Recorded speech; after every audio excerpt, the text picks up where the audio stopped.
By faith Jacob, when about to die, blessed each of the sons of Joseph, and worshipped leaning upon the top of his staff. By faith Joseph, nearing his end, made mention of the exodus of the sons of Israel, and he gave a command concerning his bones. By faith Moses was hid for 3 months by his parents after his birth, because they saw the young child was beautiful, and they did not fear the order of the king. By faith Moses, when grown up, refused to be called the son of the daughter of Pharaoh, choosing to be ill-treated with the people of God, rather than to have the temporary enjoyment of sin, because he esteemed the reproach of the Christ as riches greater than the treasures of Egypt, for he looked intently toward the payment of the reward.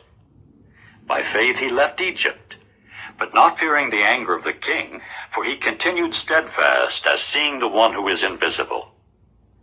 By faith he had celebrated the Passover and the splashing of the blood, that the destroyer might not touch their firstborn ones.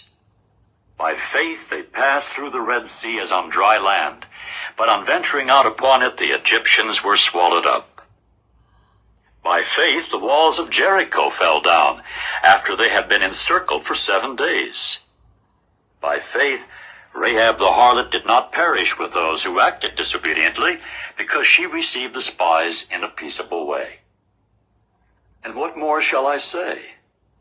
For the time will fail me if I go on to relate about Gideon, Barak, Samson, Jephthah, David, as well as Samuel and the other prophets, who through faith defeated kingdoms in conflict, effected righteousness, obtained promises, stopped the mouths of lions, stayed the force of fire, escaped the edge of the sword, from a weak state were made powerful, became valiant in war, routed the armies of foreigners.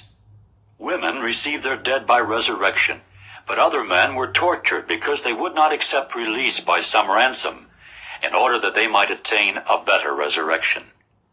Yes, others received their trial by mockings and scourgings. Indeed, more than that, by bonds and prisons. They were stoned, they were tried, they were sawn asunder. They died by slaughter with the sword. They went about in sheepskins, in goatskins, while they were in want, in tribulation, under ill treatment.